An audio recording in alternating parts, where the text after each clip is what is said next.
आज की वाणी है 28 जुलाई सन 65 की। रिकॉर्ड चला है, माता ओ माता तू है जग की भाग्य विधाता। ये भारत माताओं की महिमा है क्या? क्या महिमा है कि माताएं ही भारत के भाग्य की विधाता हैं। माताओं में वो शक्ति है कि भारत के भाग्य का निर्माण कर सकती हैं। जैसे परम पिता परमात्मा शिव की महिमा है, वैसे माता की महिमा है। अब एक माता की महिमा तो चल नहीं सकती, एक परमपिता परमात्मा की महिमा तो चल सकती है, लेकिन एक माता की महिमा नहीं चल सकती। एक माता तो कुछ कर न सके। जरूर शिव शक्ति सेना चाहिए। सेना बिगर काम कैसे चले? शिव बाबा तो एक है,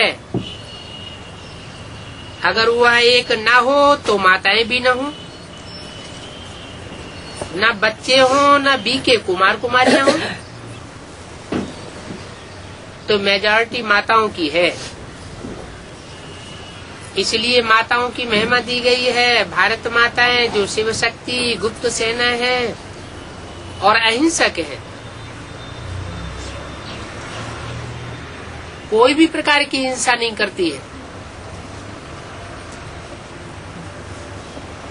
कोई भी प्रकार की हिंसा माना देह की हिंसा भी नहीं करती है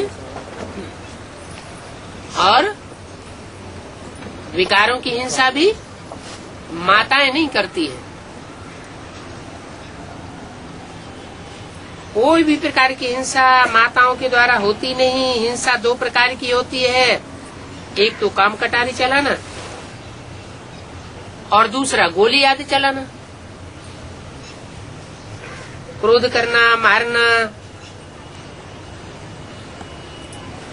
इस समय जो भी सेनाएं हैं दुनिया में वो आसुरी सेनाएं, वो आसुरी सेनाएं तो हिंसा ही करती रहती है।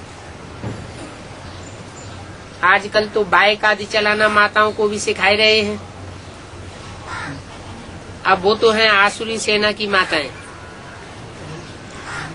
और ये है देवी संप्रदाय की माताएं। वो माताएं कितनी ड्रिल आदि सीखती हैं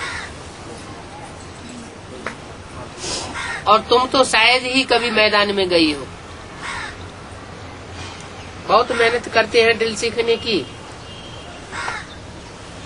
विकारों में भी जाते रहते हैं। ऐसी कोई मुश्किल होंगी जो शादी नहीं करती होंगी, तो उस मिलिट्री से भी बहुत सीखते हैं। स्टूडेंट को, छोटे छोटे बच्चों को भी सिखलाते हैं, वो भी सेना है।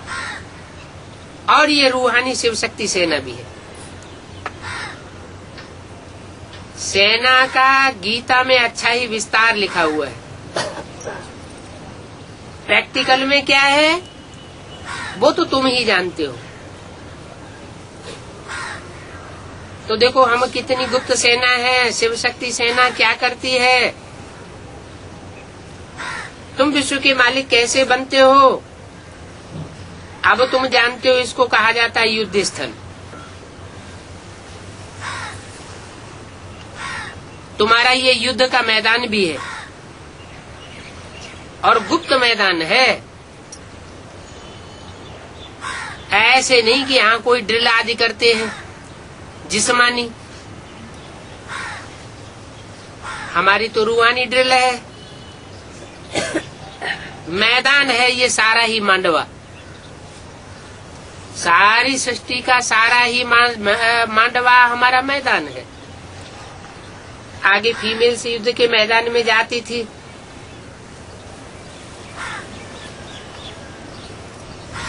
अभी भी जाती है।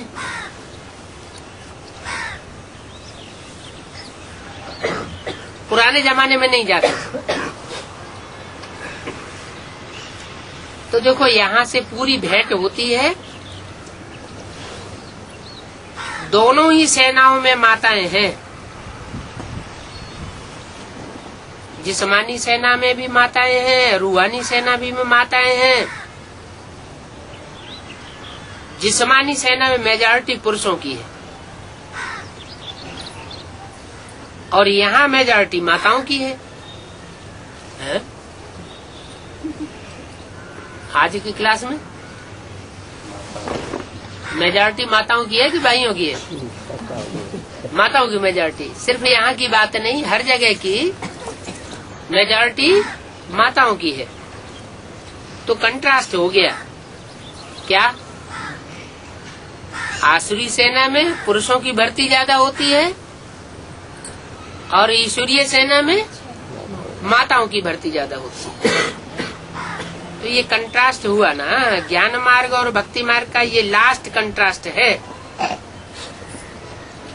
वहाँ सत्युग में तो कंट्रास्ट की बात ही नहीं होती है। क्यों?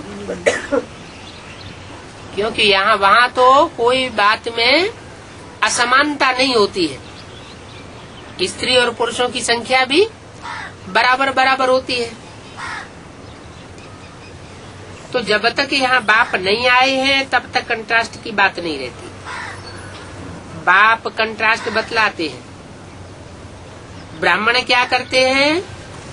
ये कंट्रास्ट है हम ब्राह्मणों और शूद्रों का।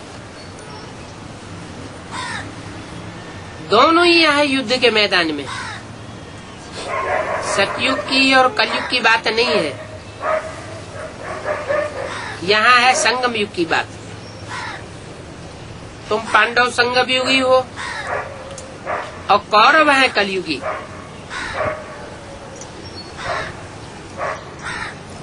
कलयुगी क्यों कहा?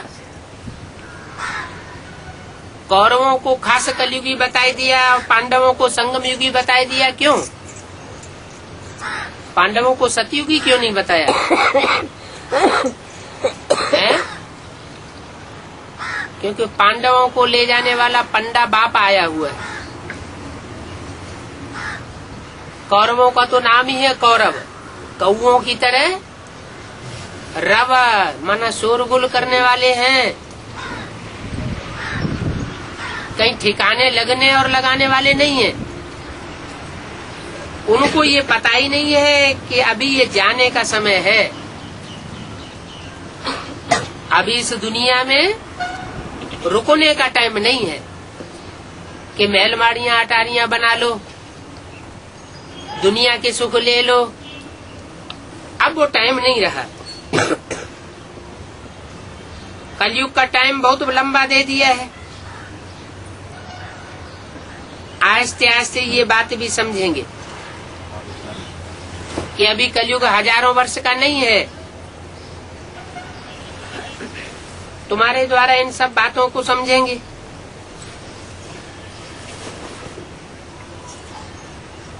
तो माता की महिमा है, ये है शक्ति सेना। और शक्ति सेना में ऊंचे ऊंचे एक भगवान है। हूबहू कल पहले वाले तुम सेना हो। इस भारत को फिर से दैवी राज्य बनाना ये तुम्हारा ही काम है। तुम जानते हो बरोबर हम सूर्यवंशी थे। सूर्यवंशी का ही नाम लेंगे, चंद्रवंशी का नाम, बौद्धी वंशी का, इस्लाम वंशी का नाम नहीं लेते हैं। क्योंकि नई सृष्टि की शुरुआत कहाँ से होगी? सूर्यवंश से होगी या दूसरे वंशों से होगी? वो तो सूर्यवंश से ही होगी। इसलिए गीता में क्या कहा हुआ है कि मैंने ये ज्ञान दिया तो सबसे पहले किसको दिया? सूर्य को दिया। तो जिसने सबसे पहले ज्ञान उठाया वो सूर्य से ही वंश की शुरुआत होती है। वो है जड़ सूर्य और ये है चैतन्य ज्ञान सूर्य। तो ये तो बुद्धि में है कि सूर्यवंशी के बाद चंद्रवंशी, वैश्यवंशी, शूद्रवंशी बनेंगे, परंतु महिमा सूर्यवंशियों की है। पहले पहले तो हम सूर्यवंशी ही बनेंगे। हम पुरुषार्थी ऐसा करते हैं जो पहले पहले हम सूर्यवंशी अर्थात स्वर्ग में आवे। सतयुग को स्वर्ग कहा जाता है। त्रेता को वास्तव में स्वर्ग नहीं कहा जाता, वो स्वयं ही स्वर्ग है। संपन्न परिपूर्ण अवस्था का स्वर्ग त्रेता को नहीं कहेंगे। कहते भी हैं फलाना स्वर्ग पधारा, ऐसे तो नहीं कहते फलाना त्रेता में पधारा, राम के राज्य में गया। क्या कहते हैं? कोई भी मरेगा तो कहेंगे स्वर्ग पधारा। क्यों कहते हैं कि स्वर्ग पधारा है? इसलिए कहते हैं कि जो भी स्वर्ग में जाता है वो मरने के बाद जाता है। कहावत भी है मरे बगैर स्वर्ग मिल न सके। तो वो तो स्थूल मरने को समझ लेते हैं। स्थूल मरने की बात नहीं है, वास्तव में वो बात है जीते जी मरने की। काम, क्रोध, लोभ, मोह, अहंकार, इन 5 विकारों से अपने को दूर हटाना है, देहाभिमान को मारना है। जब ऐसी स्टेज हमारी बनती है तो हम अपने को स्वर्ग में अनुभव करते हैं। माने स्वर्ग में वो ही जा सकता है जो स्व की स्थिति में जाए। इसलिए शब्द का नाम ही ऐसा है। स्व माने आत्मा गा माना गया, कहाँ गया? आत्म की स्थिति में गया। तो जहाँ जहाँ देह अभिमान है वहाँ वहाँ आत्म की स्थिति बन नहीं सकती। आत्म की स्थिति जैसे जैसे बनती जाएगी आत्मा सुखी होती जाएगी। प्रैक्टिकल ज्ञान है। अमृत वेले सवेरे को बैठ करके प्रैक्टिस करके देखो। जिस दिन अच्छी आत्म की स्टेज बनेगी सारा दिन हल्कापन महसूस होगा। अगर सवेरे सवेरे देहभान की स्टेज रही या देर से उठे या नहीं उठ सके तो सारा दिन भारीपन महसूस होता है। तो असली बात क्या हुई? स्वर्ग और नरक की। स्वर्ग और नरक का असली फाउंडेशन किस बात पर हुआ?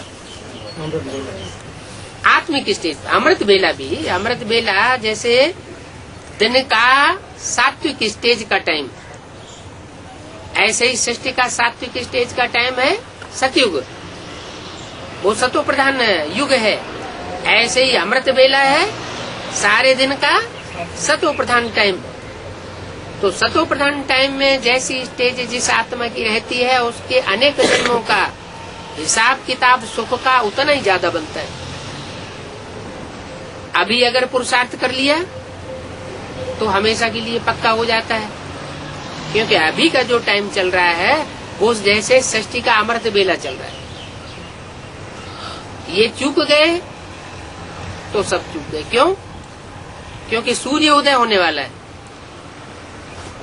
जिस सूर्य को परमात्मा सुप्रीम सोल ज्योति बिंदु आकर के पहले पहले ज्ञान का डोज देता है, वो ज्ञान सूर्य संसार में उदय होने वाला है। और ज्ञान सूर्य संसार में उदय होने से पहले का जो टाइम है वो अमृत बेला कहा जाता है। तो जो अमृत बेला का टाइम है वो तो चूकना नहीं चाहिए। तो नाम लेते हैं स्वर्ग में गया, माने आत्मिक स्थिति में गया। भारतवासी जानते हैं वैकुंठ में कृष्ण का राज्य था। गीता में फिर कृष्ण को द्वापर में ले गए हैं। क्यों है? भारतवासी जब ये जानते हैं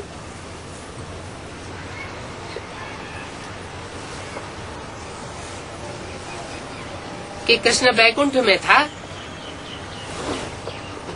तो जब कृष्ण वैकुंठ में था इस बात जान ली, और वैकुंठ तो दुनिया की सात्विक स्टेज का नाम है। फिर गीता में कृष्ण को द्वापर युग में क्यों ले गए? कारण क्या हुआ है? कारण ये हुआ कि जब नई सृष्टि की शूटिंग का समय चल रहा था, परमात्मा इस सृष्टि पर आता है तो आकर के सारे ड्रामा की शूटिंग की आवृत्ति कराता है। सतयुग, त्रेता, द्वापर, कलयुग। तो जब द्वापर युग की शूटिंग पूरी होती है तब कृष्ण की सोल संपन्नता की स्टेज को प्राप्त करती है। इसलिए उस समय कृष्ण की प्रत्यक्षता दिखाई जाती है। प्रत्यक्षता रूपी जन्म, जैसे बच्चा जन्म लेता है तो प्रत्यक्ष होता है संसार में, ऐसे ही कृष्ण की सोल द्वापर युगी शूटिंग के अंत में प्रत्यक्ष होती है। तो कृष्ण को द्वापर में ले गए हैं, उसका मूल कारण जाता है संगम युगी शूटिंग को। वास्तव में कृष्ण द्वापर युग में आया ये झूठी बात है, क्योंकि द्वापर के अंत में अगर भगवान कृष्ण भगवान बन करके आए तो दुनिया में पापी कलयुग की स्थापना करने का निमित्त बनेगा क्या? भगवान तो पापी कलयुग की स्थापना करने नहीं आता। भगवान तो आता है सत्य युग की स्थापना करने, झूठ खंड का विनाश करने। झूठ खंड कहा जाता है कलयुग को। कलयुग के जो कलह क्लेश हैं वो नष्ट करने के लिए ही परमात्मा का आना होता है। तो ये बात झूठी हो साबित हो जाती है कि कृष्ण द्वापर के अंत में आया। द्वापर के अंत में नहीं आया, आया तो संगम में ही। कलयुग के अंत और सतयुग के आदि को ही संगम कहा जाता है। और जिस संगम के पीरियड में आया उसमें चारों युगों की आवृत्ति होती है, रिहर्सल होती है, रिकॉर्डिंग होती है। उसमें जब द्वापर युग की शूटिंग होती है, रिहर्सल होती है, तब कृष्ण की सोल ब्राह्मण बच्चों के बीच, ब्राह्मणों की दुनिया के बीच प्रत्यक्ष होना शुरू होती है। क्योंकि जब तक कृष्ण का अंतिम जन्म ब्रह्मा दादा लेखराज वो संपूर्ण 100 साल पूरे न करे, तब तक वो कृष्ण के रूप में प्रत्यक्ष हो भी कैसे सकता है? क्योंकि शास्त्रों में तो गाया हुआ है ब्रह्मा की 100 साल एज होती है, तो 100 साल ब्रह्मा के पूरे होंगे तभी तो कृष्ण बच्चे के रूप में वो गर्भ में आएगा। तो ब्रह्मा मृत्युलोक में खलास हो जाता है। मृत्युलोक की आयु ब्रह्मा की 100 साल पूरी आंकी जाती है। वो जो शास्त्रों में भी ऐसे ही लिखा हुआ है। तो कृष्ण के रूप में वैकुंठ में उसे दिखाया जाता है कि पीपल के पत्ते पर कृष्ण की आत्मा आराम से गर्भ महल में बैठी हुई है। दूसरी आत्माओं को दुख और तकलीफ महसूस होती है, लेकिन उस आत्मा के अंदर ज्ञान की पराकाष्ठा इतनी जास्ती है कि जैसे मस्त होकर के अंगूठा चूसते हुए बैठा है। अंगूठाकार आत्मा को दिखाया जाता है। अंगूठे का मतलब हुआ कि आत्मा की स्थिति में स्थित होकर स्वचिंतन में बैठता है। तो जो स्वचिंतन में रहता है उसको परचिंतन आता नहीं है। परचिंतन आता नहीं है तो कोई प्रकार का दुख भी नहीं महसूस होता है। तो इसलिए जो चित्र दिखाया है गर्भ महल का पीपल के पत्ते पर, जिसमें कृष्ण बैठा हुआ है, तो पीपल के पत्ते की नवैया दिखाई दी है।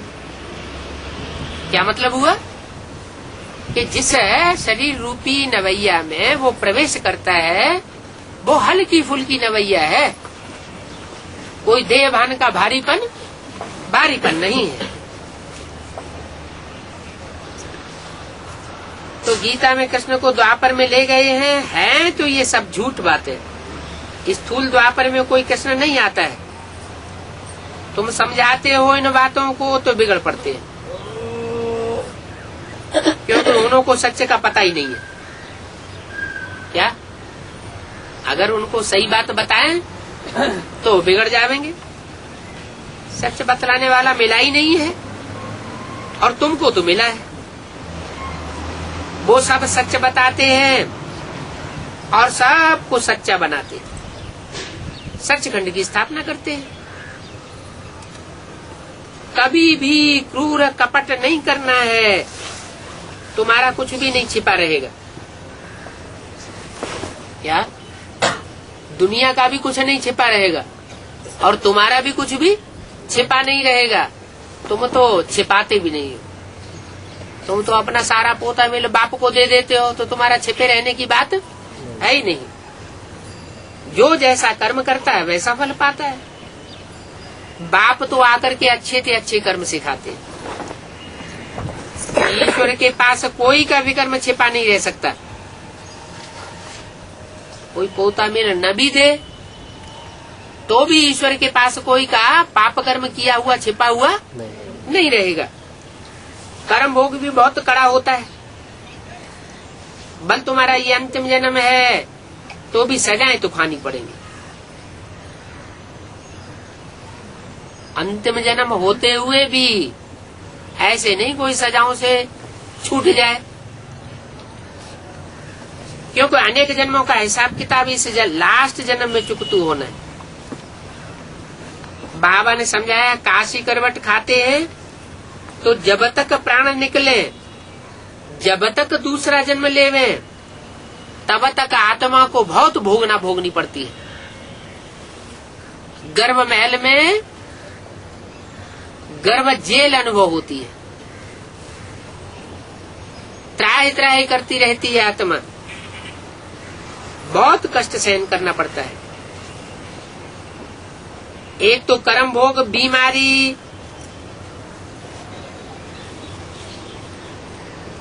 क्योंकि आत्मा अनेक जन्मों की थकी हुई आती है। फिर विकर्मों की सजा। उस समय कुछ बोल भी नहीं सकते। अंदर ही अंदर गर्भ में आत्मा को पड़ती रहती है। अंदर ही अंदर त्राही त्राही करते रहते हैं।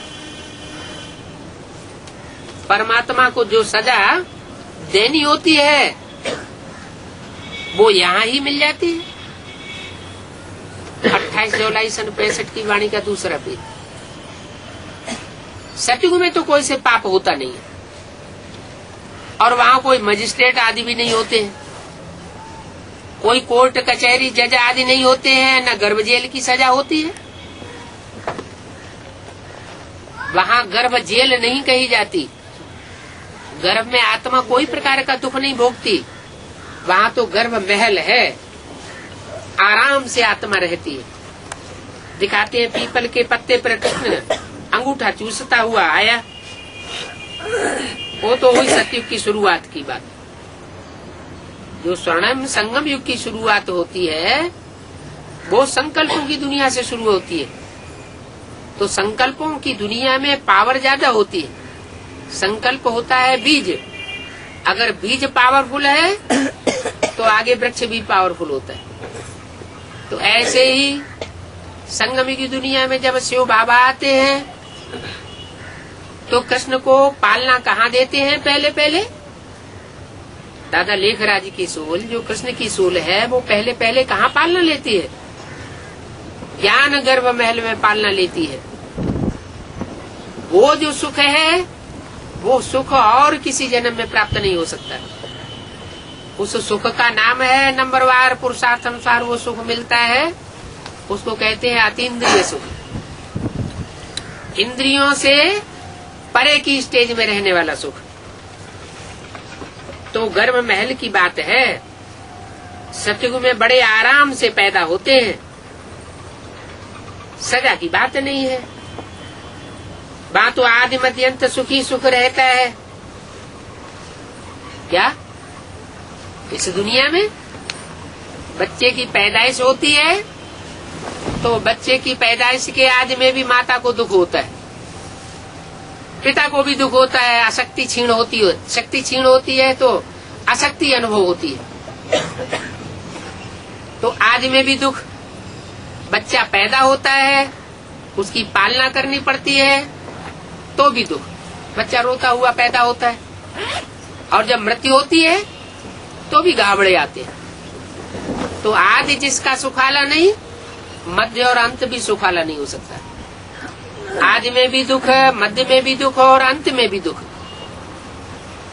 और जो परमात्मा बाप आकर के दुनिया स्थापन करते हैं उसके आदि में भी सुख, मध्य में भी सुख और अंत में भी बड़े आराम से शरीर छूटता है। तो इस दुनिया में आदि मध्य अंत दुख ही दुख है और वो है आदि मध्य अंत सुख की दुनिया। ये है आदि मध्य अंत दुख की दुनिया। अभी तुम सुख की दुनिया में जाने के लिए पढ़ाई पढ़ रहे हो, समझते हो ये गुप्त सेना वृद्धि को पाती रहेगी। जितना जो बहुतों को रास्ता बतावेंगे उतना उतना ऊंच पद पावेंगे। क्या अनेक जन्म जन्मांतर की राजाई मिलने का कारण क्या बताया? कोई भी आत्मा अनेक जन्मों तक राजाई भोगेगी, उसका कारण कहाँ से शुरू हुआ? संगम युग में जिन्होंने जितनी ज्यादा दूसरों की सेवा की होगी ईश्वरीय ज्ञान से, तो ईश्वरीय ज्ञान से जिनकी ज्यादा जितनी सेवा का स्टॉक होगा वो उतना ही अनेक जन्मों तक सुख में रहेंगे, राजाई भोगेंगे, राजघराने में जन्म लेंगे। अगर दूसरों की सेवा नहीं की होगी, ईश्वरीय ज्ञान लेने के बावजूद भी झरमोई जगमोई में लगे रहे होंगे, तू तेरे की मेरे की बातों में फालतू अपना समय गवाते रहे होंगे, तो वो प्राप्ति नहीं कर सकेंगे। तो बोला ऊंच पद पावेंगे उसके लिए मेहनत करनी है, बाप को याद करने की भी मेहनत करनी है। ऐसे नहीं दूसरों को ज्ञान सुनाते रहे और खुद की स्टेज नीचे गिरती रहे तो दूसरों के ऊपर असर भी नहीं पड़ेगा। जो पैदाइश भी होगी वो कमजोर आत्माओं की पैदाइश होगी, कमजोर प्रजा बनेगी। जो राज्य तैयार होगा वो कमजोर राज्य तैयार हो जाएगा। अगर पावरफुल राज्य तैयार करना है तो उसके लिए सेवा के साथ साथ क्या करना पड़े? सेवा में याद का बल जरूर भरना पड़े। तो मेहनत करनी है बाप को याद करने की। तुम जानते हो बरोबर बेहद के बाप से बेहद का वर्षा मिला था। क्या बेहद का वर्षा मिला भी किससे था? इब्राहिम बुद्ध क्राइस्ट जो हद के बाप हैं तो बड़े थे बड़े, महान थे महान। क्राइस्ट के फॉलोअर्स कितने होंगे? दुनिया में 500-600 करोड़ आबादी है, क्रिश्चियंस कितने होंगे? 1 करोड़ से भी ज्यादा क्रिश्चियंस हैं। तो इतने क्रिश्चियंस दुनिया में फैले हुए हैं, उनका धर्म पिता तो बहुत महान हुआ, इतने उसके फॉलोअर्स हो गए, फिर उसको बेहद का बाप कहेंगे? बेहद का नहीं कहेंगे। क्यों? क्योंकि फिर भी उसमें हद लगी हुई है। कितनी? 1-2 करोड़। बेहद का कब कहे? जब 500-700 करोड़ जो भी मनुष्य सृष्टि है वो सारी मनुष्य सृष्टि उसको अपना बाप माने। बाप माने ही नहीं, जाने भी माने भी और कोई न कोई तरीके से मिले भी। इसलिए मुरली में बोला है फादर कहे और फादर कभी मिले ही नहीं, वो फादर कैसे हो सकता है? सारी दुनिया की जो भी आत्माएं हैं सब से आकर मिलते हैं, तब उनका गायन होता है हेवनली गॉड फादर।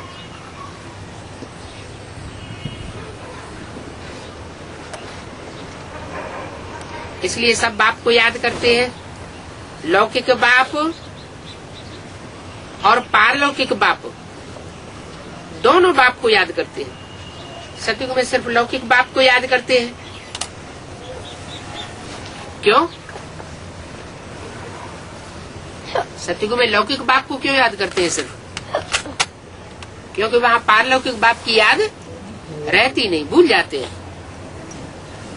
पारलौकिक बाप को याद करने की वहाँ दरकार नहीं रहती, क्योंकि वहाँ तो सुखी सुख है। पर ज्ञान भी भारतवासियों के लिए है।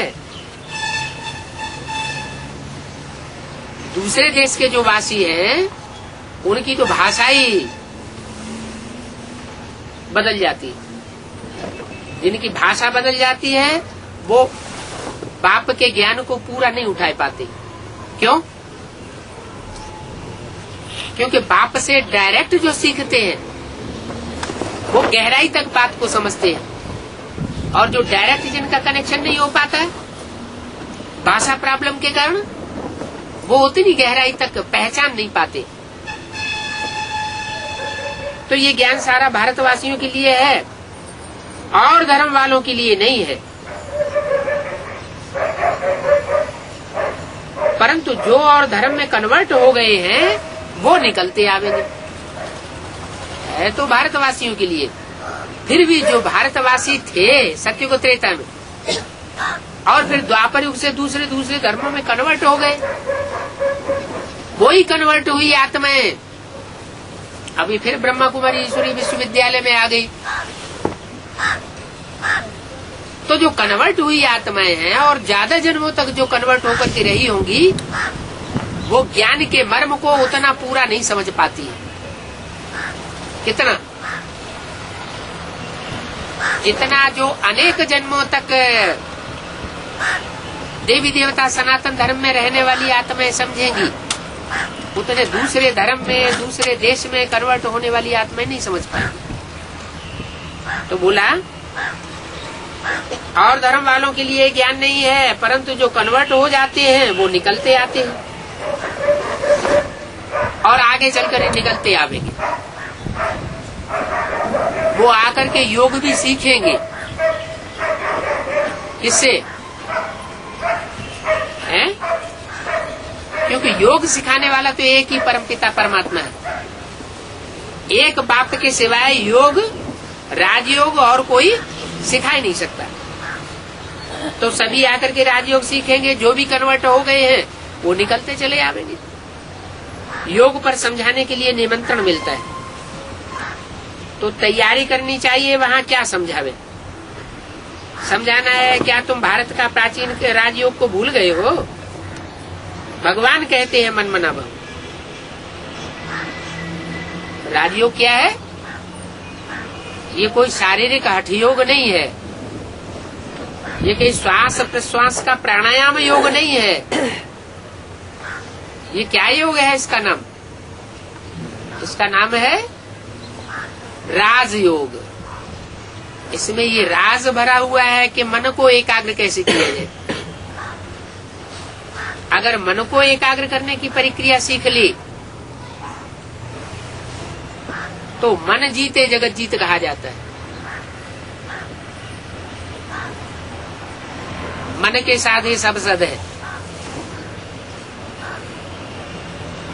मन 11वीं इंद्री कही जाती है और अति सूक्ष्म है। जो जितना सूक्ष्म होता है उसमें उतनी ही ज्यादा ताकत होती है। तो इस मन को कंट्रोल कर लिया, मन सब कुछ कंट्रोल हो गया।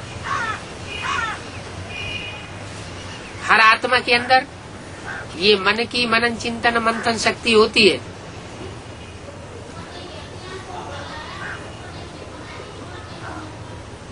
ये है मुख्य शक्ति, जिसको कंट्रोल करना जरूरी है। इससे भी ऊपर की शक्ति कौन सी है? मन को भी कंट्रोल करने वाला कौन है?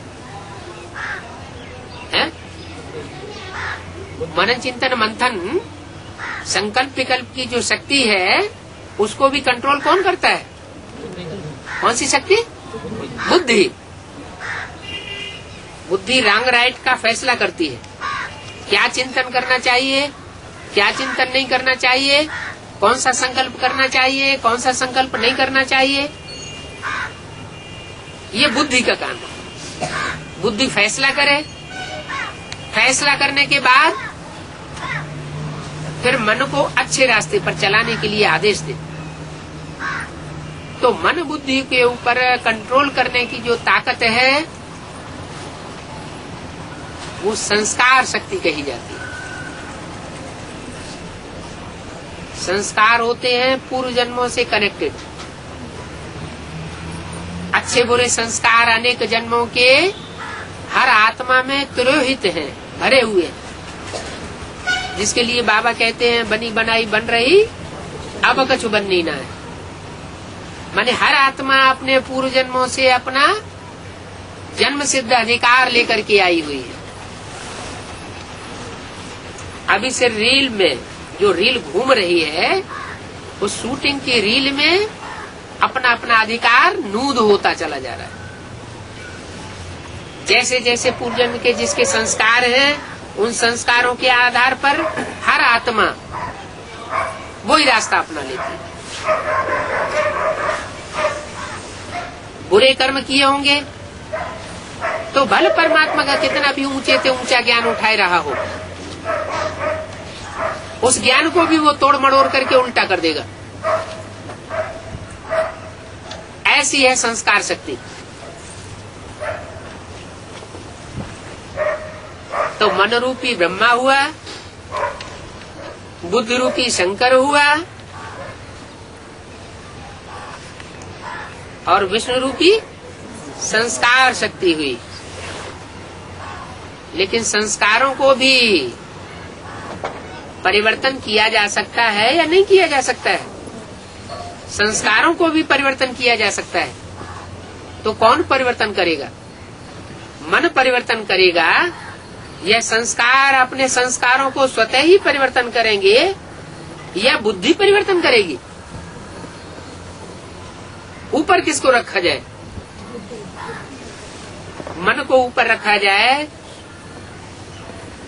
ब्रह्मा जी को ऊपर रखा जाए, संस्कार शक्ति वैष्णो देवी को ऊपर रखा जाए, या बुद्धि रूपी तीसरे नेत्र को ऊपर रखा जाए। बुद्धि को हमेशा आगे रखना पड़ता है, क्योंकि बुद्धिमानों की बुद्धि कौन गाया हुआ है?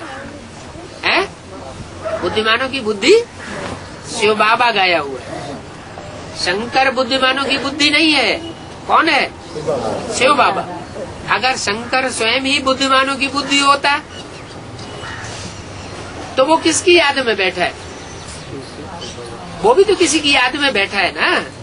जिसकी याद में बैठा है जरूर इससे साबित होता है वो उससे भी ज्यादा ऊंचा है। इसलिए बाबा कहते हैं ये शंकर क्या करता है? कुछ भी नहीं। क्या ये शंकर कुछ नहीं करता, ऐसे ही टाल मटोला बैठा रहता है। इसके अंदर जो भी काम करता हूँ मैं करता हूँ। अगर एकाग्रता की स्थिति में भी बैठता हूँ, बिठाता हूँ, तो मैं बिठाता हूँ। ये अपने आप नहीं बैठता। शंकर कुछ नहीं करता, क्योंकि जो भी करने का काम है वो तो कर्मेंद्रियों से होता है।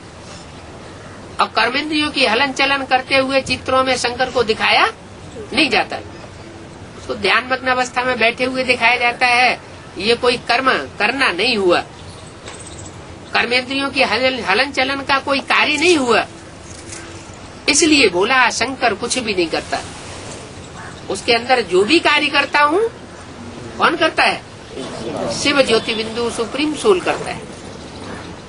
तो सुप्रीम सोल शिव जो है वो बुद्धिमानों की बुद्धि, वो ही संस्कार को चेंज करता है, परिवर्तन करता है, और वो ही मन को कंट्रोल करता है। मन अनेक जन्मों के संस्कारों के वशीभूत होकर के कभी नीचे ले जाता है आत्मा की स्थिति को, और कभी ऊंची स्टेज में ले जाता है।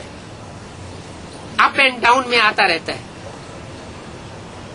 अभी वो मन की शक्ति जो है उसको एकाग्रता के आधार पर कंट्रोल करने की बात है। तो भगवान कहते हैं मन मना भव,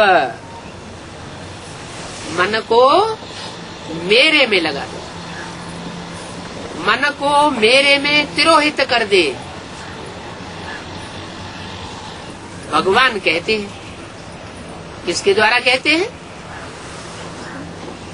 भगवान शिव सुप्रीम ज्योति बिंदु किसके द्वारा कहते हैं? शंकर के द्वारा कहते हैं कि मन को, मन की जो शक्ति है उसको मेरे में तिरोहित कर दे।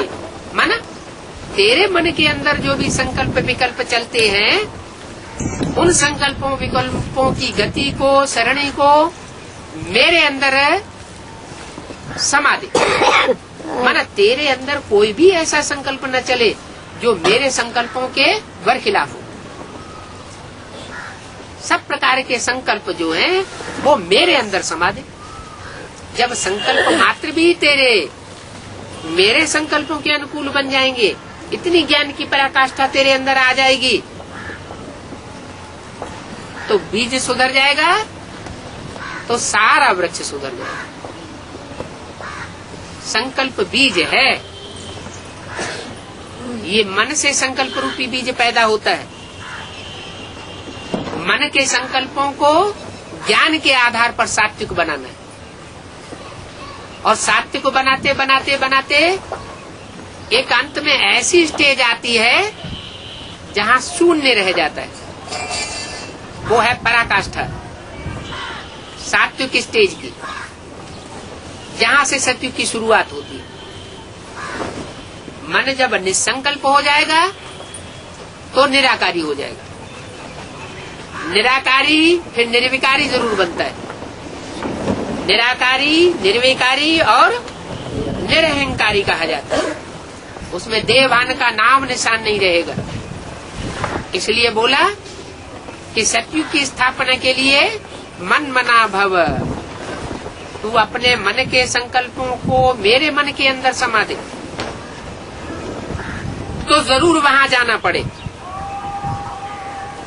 कहा? जब मन के संकल्पों को एक सुप्रीम सोल बाप के संकल्पों में हम तिरोहित कर देंगे तो कहाँ जाना पड़े? है निराकारी निर्विकारी दुनिया में जाना पड़े। निर्विकारी दुनिया निरहंकारी देवताओं की दुनिया होती है। हम आत्मा है, आत्मा को याद करना है एक परमात्मा को। अगर दूसरे को याद किया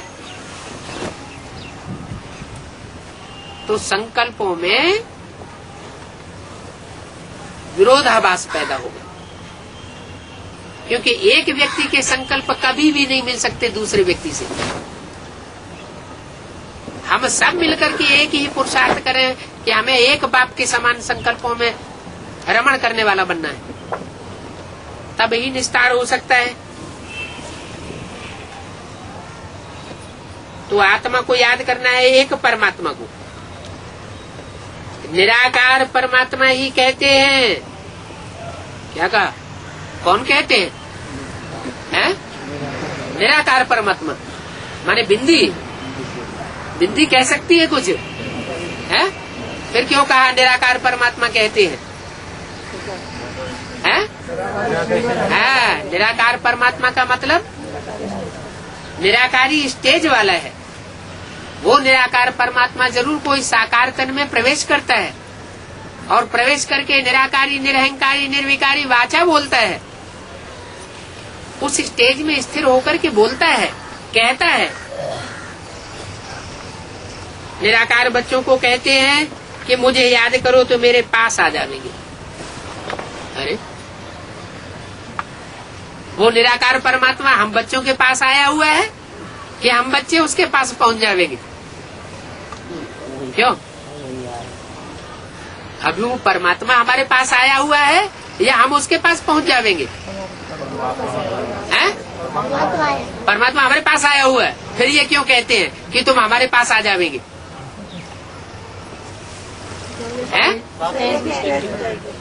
जब वे कह देंगे तो काम ही सारा हो जाएगा। नहीं, मैं जो आया हुआ हूँ मैं लास्ट मूर्ति में एकदम नहीं प्रत्यक्ष हो जाता हूँ संसार के सामने। मेरी सुप्रीम सोल बाप की 3 शक्तियां हैं ना, जैसे हम आत्माओं की 3 शक्तियां हैं, मन बुद्धि संस्कार। ऐसे उसकी भी तो 3 शक्तियां हैं। कौन कौन सी 3 शक्तियां? मन रूपी ब्रह्मा और बुद्धि रूपी शंकर और संस्कार रूपी वैष्णवी देवी शक्ति। वैष्णवी शक्ति, वैष्णवी शक्ति माना माताएं। क्या?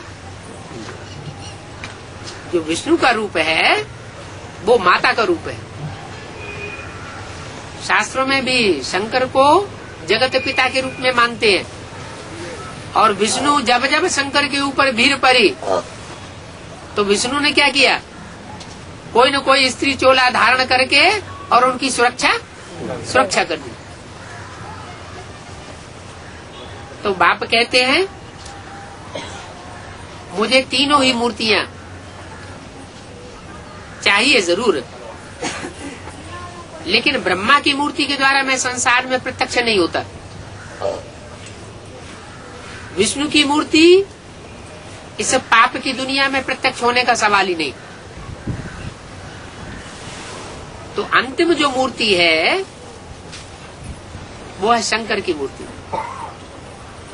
शंकर की मूर्ति के द्वारा मैं संसार में जब प्रत्यक्ष होता हूँ तो लास्ट स्वरूप है छुपा रुस्तम बाद में खुले। तो बोला मुझे याद करो तो मेरे पास आ जाएंगे, नहीं तो ब्रह्मा के पास तक और विष्णु के पास तक रहेंगे। मुझे याद करोगे तो मेरे पास आ जाओगे। मेरे पास आ जाने का मतलब क्या हुआ? जो मेरे अंदर संकल्प विकल्प की श्रेणी है वही तुम्हारे अंदर आ जाती।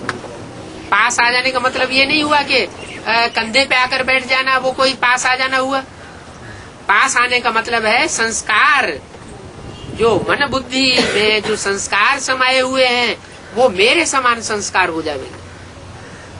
माना जैसे मैं निराकारी निर्विकारी निरहंकारी हूँ, वैसे तुम आत्माएं भी निर्विकारी निरहंकारी बन जाएंगी। तुम आत्मा इन कानों से सुनती हो, मैं तुम्हारे शरीर से बात करता हूँ, तुम्हारी आत्मा इन आर्गन से सुनती है और मैं इन आर्गन्स के आधार पर तुमको सुनाता हूँ। तुम मुझे याद करो तो विकर्म विनाश होंगे। तो मैं तुम सबका बाप हूँ, मेरी महिमा तो गाते हो ना। सर्वशक्तिवान ज्ञान का सागर, ये भी अच्छी युक्ति है शिव परमात्मा की महिमा के लिए।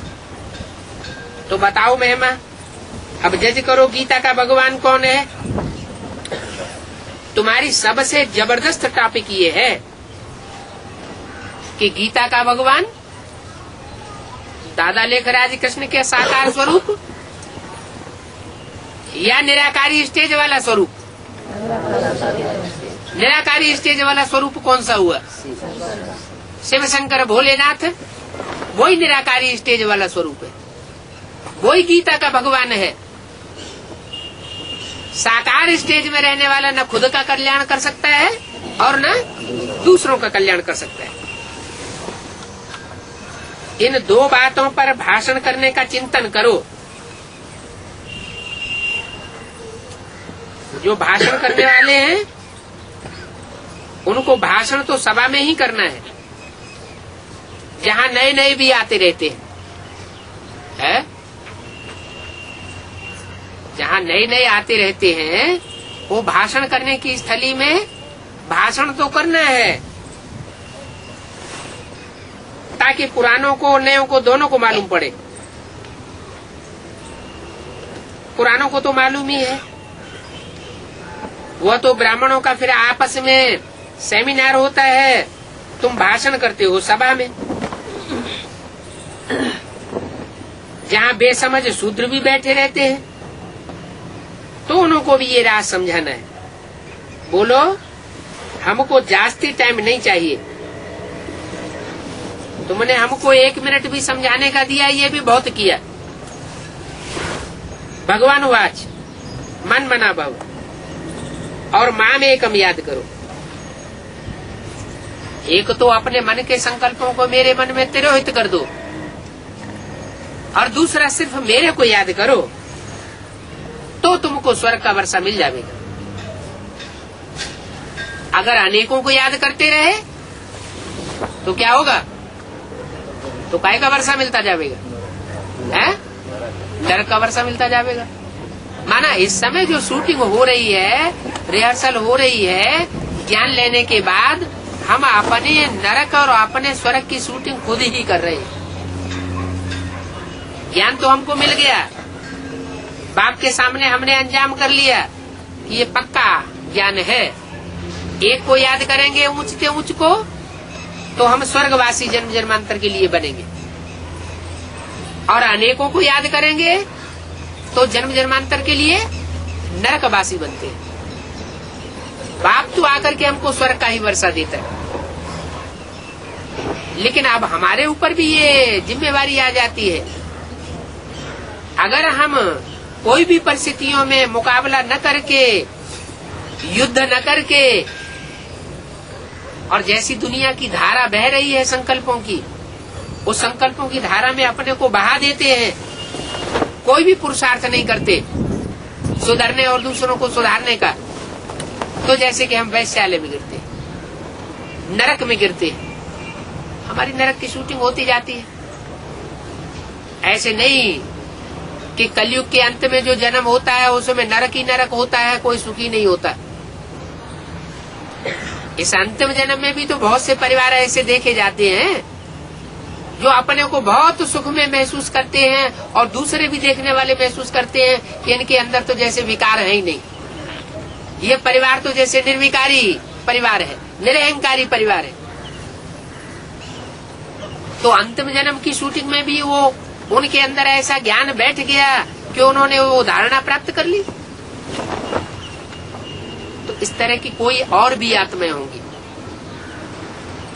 जो 82-83 जन्म का भी स्वर्ग कमाती है, तो जरूर वो हीरो पाठधारी आत्माएं होंगी, सूर्यवंशी तबक्के की आत्माएं होंगी, दूसरे धर्मों में कन्वर्ट होने वाली आत्माएं नहीं होंगी। उनके अनेक जन्मों के संस्कार ऐसे रहे होंगे कि उन्होंने एक पाप दूसरा न कोई ये स्टेज को अपनाया होगा, माम एकम याद किया होगा, मन मना भव की ऐसी स्थिति को प्राप्त किया होगा। तो कोई दूसरी आत्माएं कर सकती है तो हम नहीं कर सकते क्या? जरूर कर सकते हैं, लेकिन उन बातों पर विचार नहीं करते। भगवान की बातों को एक कान से सुनते हैं, दूसरे कान से निकाल लेते हैं, तो अनेक जन्मों का दुख कमाने के निमित्त बन पड़ते। अभी बाप कहते हैं माम एकम याद करो, भगवान तो निराकार है, उसने इस ब्रह्मात्म द्वारा बच्चों को कहा है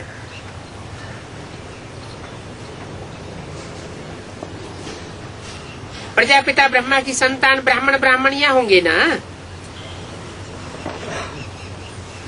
ब्राह्मण जरूर चाहिए। ब्राह्मण किसे कहा जाता है? जरूर चाहिए तो, लेकिन ब्राह्मण कहा किसे जाता है? जो ब्रह्मा की मुखवंशावली औलाद बने।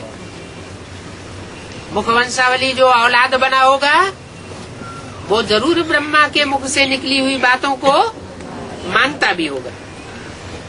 तो ब्राह्मण जरूर चाहिए। परमपिता परमात्मा ने ब्राह्मणों को आय ज्ञान दिया।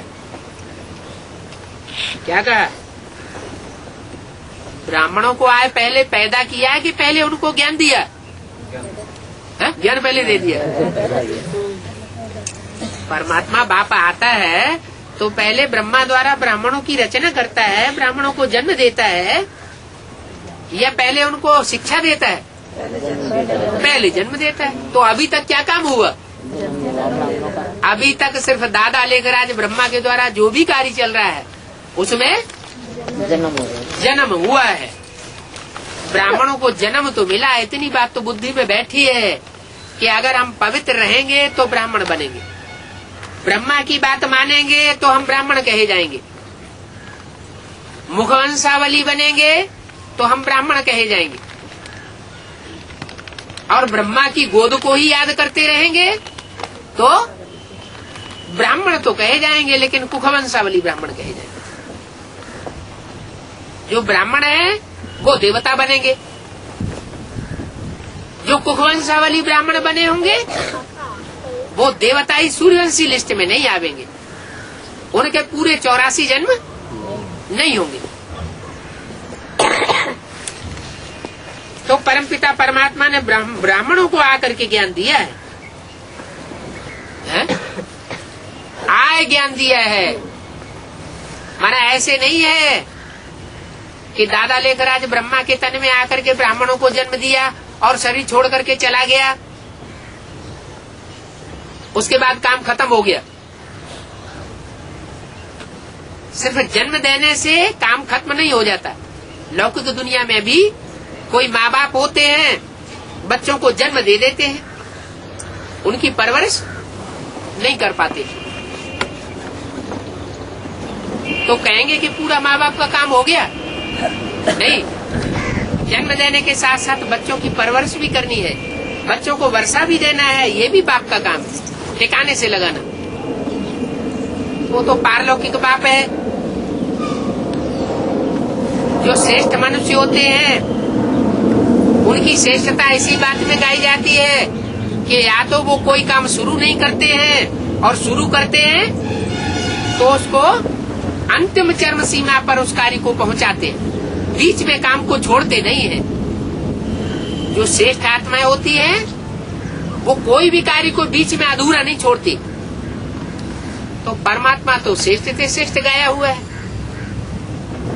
ऐसे थोड़े ही कि वो 69 में ब्रह्मा के चोले को छोड़ देता है तो उसका काम समाप्त हो गया।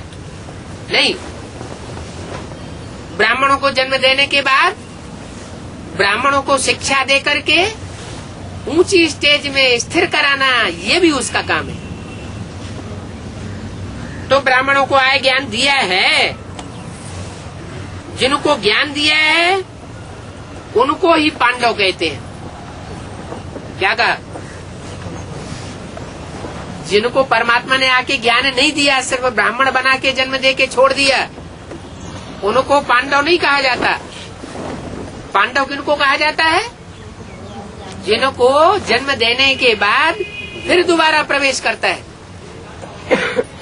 और पंडयते माना रास्ता दिखाता है, अंत तक जीवन मुक्ति और मुक्ति का पूरा रास्ता दिखाता है। जब तक मुक्ति और जीवन मुक्ति का अनुभव आत्मा न करने लगे तब तक परमात्मा बाप का कार्य समाप्त नहीं होता। रूहानी यात्रा पर ले जाने के लिए ये पंडे हैं। बाबा तुम बच्चों को ये ऐसे देते हैं, निबंध लिखने के लिए ये देते हैं, उनको फिर रिफाइन करके समझाओ। सो तो भाषण करने वालों को ख्याल करना है, नाम को याद करने से ही बाप द्वारा जीवन मुक्ति स्वर्ग का वर्षा मिलेगा। क्या कहा है? ये तो नई बात कह दी। क्या? नाम को याद करने से बाप द्वारा जीवन मुक्ति का वर्षा स्वर्ग का मिलेगा। नाम को याद करने से नाम भक्ति मार्ग में चलता है। नाम की याद ये भक्ति मार्ग में चलती है या ज्ञान मार्ग में चलती है? भक्ति मार्ग में चलती है। यहाँ क्यों बोल दिया ऐसे? क्योंकि नाम जो भी पढ़ते हैं वो सब काम के आधार पर पढ़ते हैं। नाम को हमें याद करें कि ये नाम क्यों पढ़ा। कोई भी भक्ति मार्ग में जो शास्त्रों में नाम पड़े हुए हैं, असुरों के नाम हो, चाहे देवताओं के नाम हो, चाहे भगवान के नाम हो, उन शब्दों के नामों के गहराई में जाएं तो हम देखेंगे कि वो नाम उनके काम के आधार पर पड़े हुए हैं। तो नाम को याद करने से बाप द्वारा जीवन मुक्ति का वर्षा मिलेगा। शिव बाबा कहते हैं अभी माम एकम याद करो। क्या? मुझे एक को याद करो। अब तुम एक को कैसे याद करें? तुमने नाम तो धरा लिया त्रिमूर्ति शिव। 3 मूर्ति शिव है तो 3 मूर्तियां हो गई, तो एक मूर्ति को कैसे याद करें? है? और वो भी मूर्तियां जो हैं वो तीनों वतन में एक के ऊपर एक रख दी है। तो ऊंचते ऊंच को याद करें या नीचते नीच को याद करें? ऊंचते ऊंच को याद करें ना। इसका मतलब जो ऊंचते ऊंच मूर्ति है उस मूर्ति में तीनों मूर्तियां समाई हुई होनी चाहिए। कौन कौन सी तीनों मूर्तियां? ब्रह्मा भी होना चाहिए चंद्रमा के रूप में, और वैष्णो देवी भी होनी चाहिए। वो कैसे? ब्रह्मा सो विष्णु, और तीसरी मूर्ति तो है ही। तो तीनों मूर्तियां एक ही मूर्ति में समाई हुई हैं। इसलिए कहते हैं त्रिमूर्ति शिव, वो एक रूप हो गया। माम एकम याद करो। उस ऊंचते ऊंच को याद करेंगे तो जरूर जन्म जन्मांतर के लिए ऊंचे से ऊंचा वर्षा हमारा बन जाएगा। ओम शांति।